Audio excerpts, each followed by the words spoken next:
Well, good afternoon, folks. Welcome back to another edition of Demko Modelworks. Jake here with you.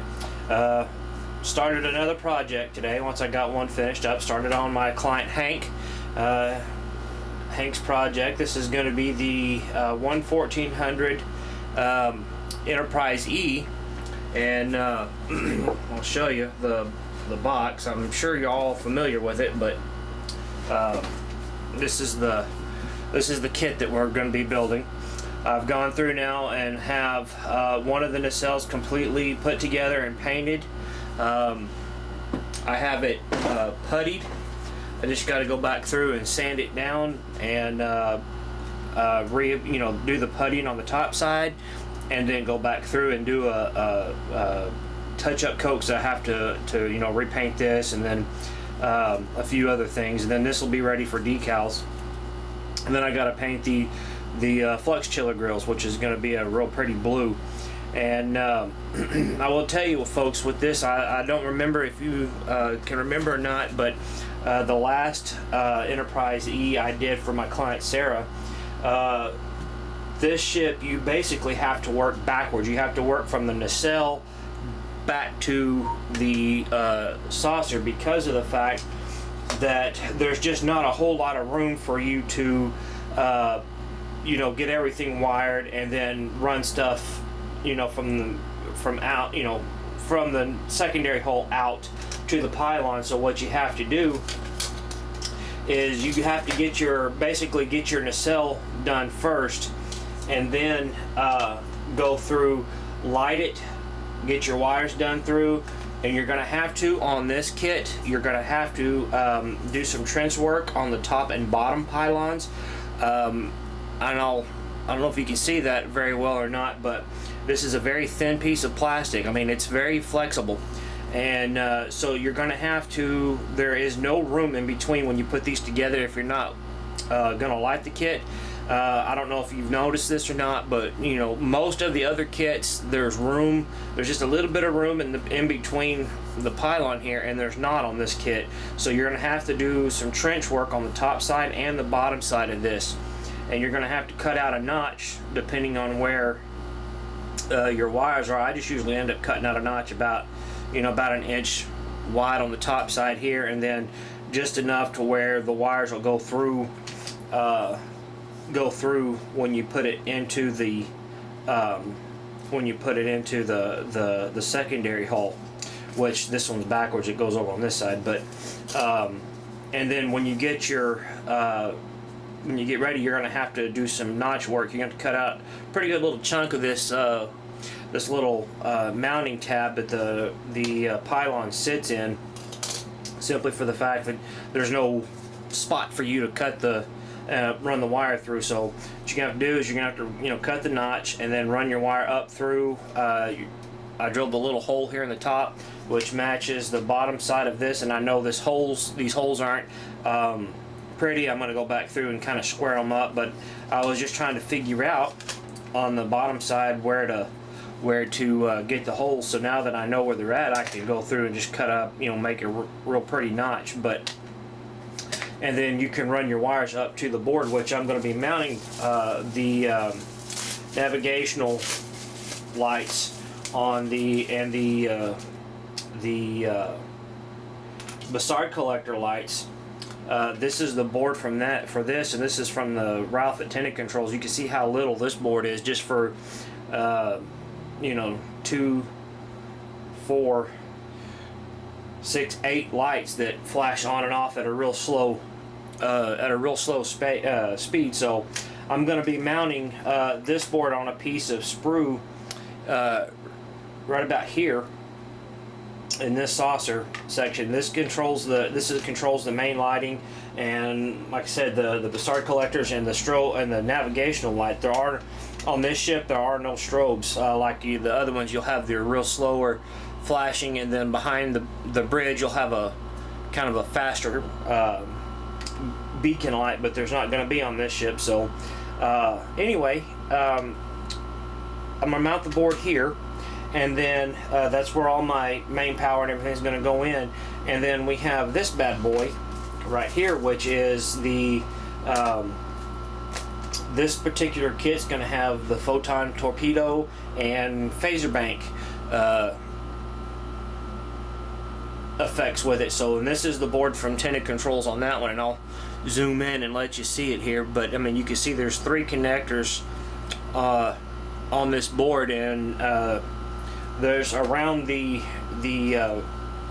ship there are 13 LEDs that goes underneath right here, and then it's gonna, this one here, you know, the phaser is gonna start off in the center, and it's gonna flash to the right, then it'll flash to the left, and then it'll flash to the center, or vice versa, but I'm pretty sure it goes to right, left, center. But I started working on this a little bit. I had started another video, but I didn't like the way it turned out, and just, you know, the sound was off on it a little bit and everything, so I just decided to delete it and start fresh. But what I was doing in the other videos, I was going through and showing you how to mount some 0603 SMDs, and these are going to be all flashing. I think this one doesn't flash. I think it's just this one, and this one. I think this one on the front and the bottom is just a constant on.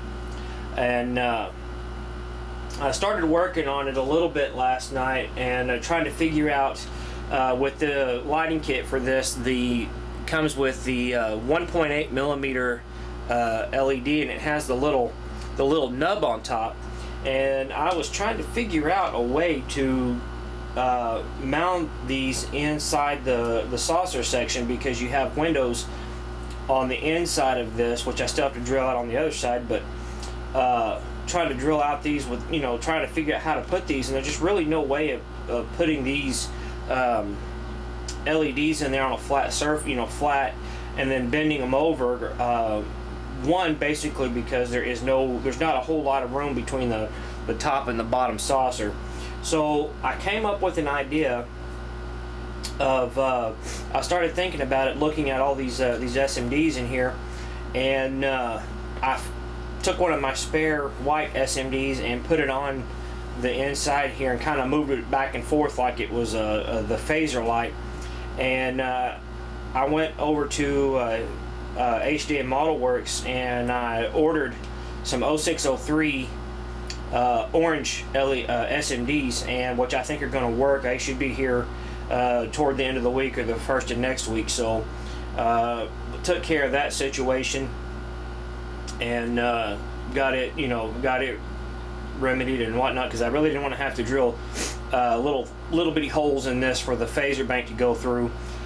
Still going to have to be careful when you paint the phaser bank on the outside. You don't want to use a primer or anything. You're going to have to use a light gray or a darker gray, medium gray to paint the phaser bank, because if you get it too dark, that SMD, that light won't show through.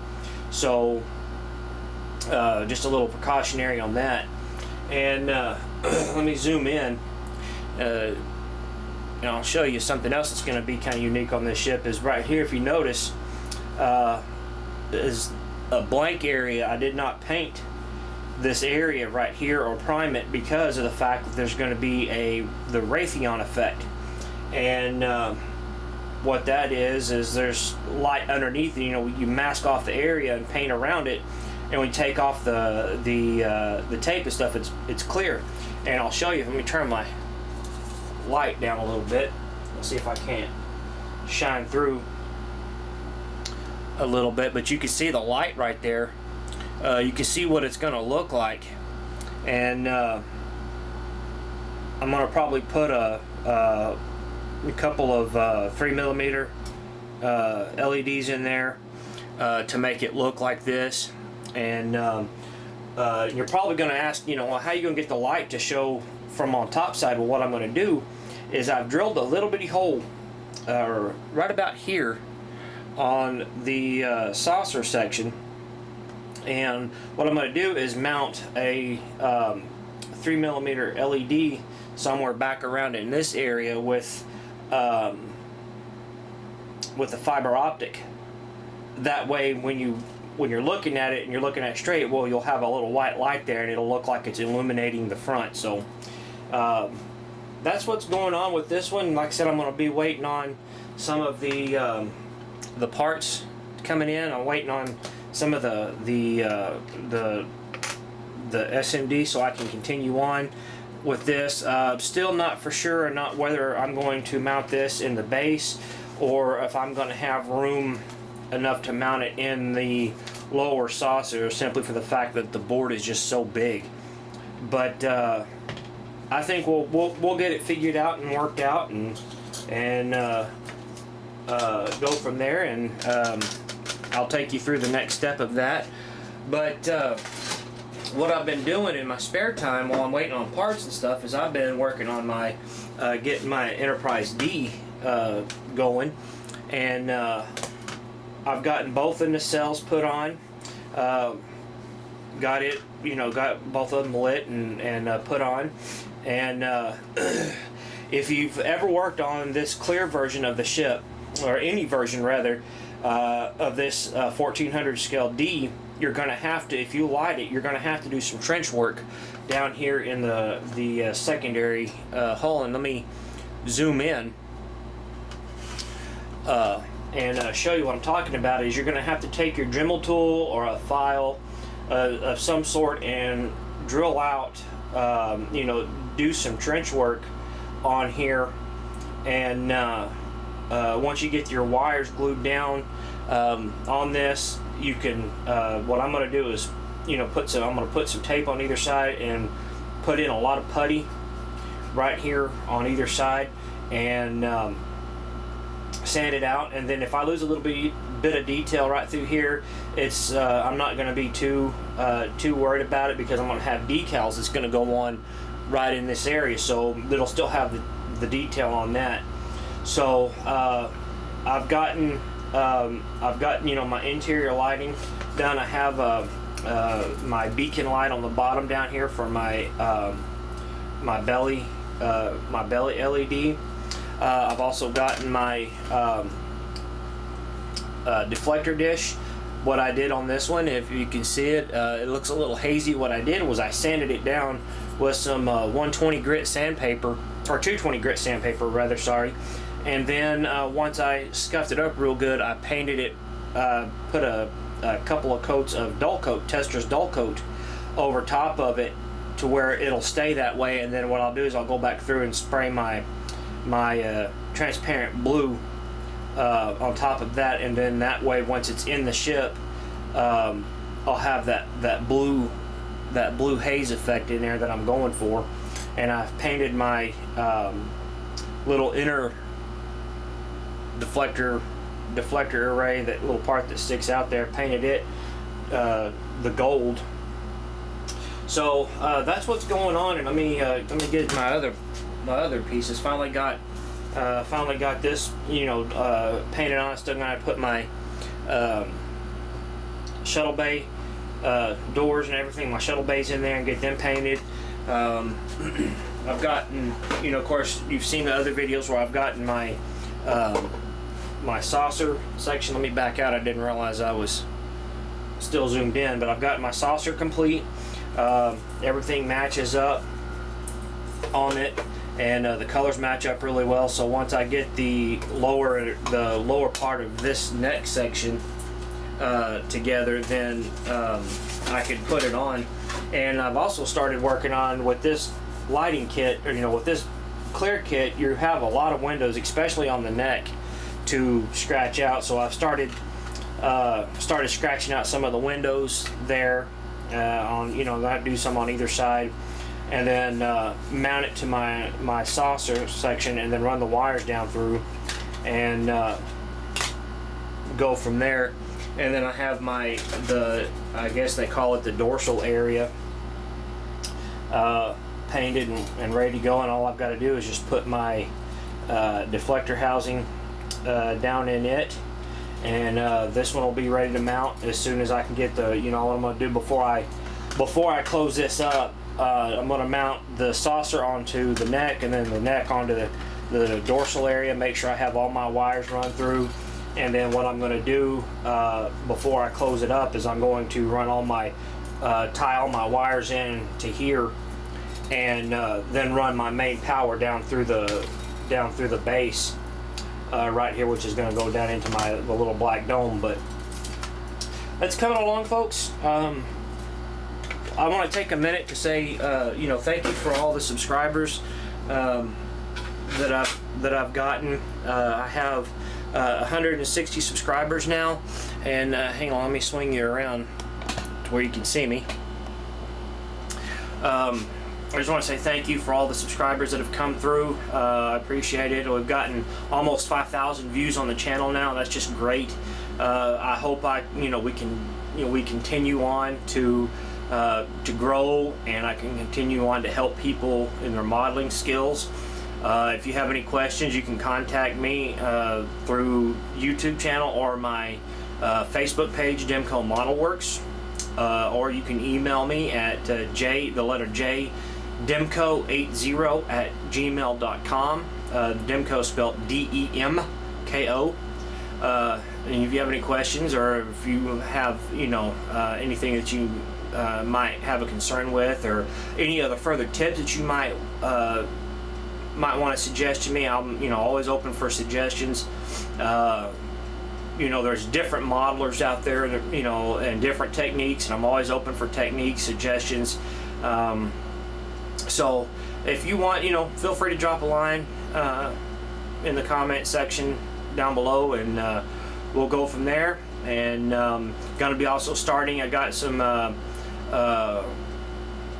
finally got me in a 1/350 scale TOS Enterprise. I've got a board coming in that I had one in. I don't know if I'm gonna have to sell it or not. We're gonna see how that plays out, but if I do, I'm gonna be ordering some stuff and go from there. So anyway, I'm gonna got some storms coming through, so I'm gonna cut it short now, and the next video you'll see, I'll have some of the stuff ready for Hank's Enterprise E and go from there. So until then, take care, folks, and happy modeling.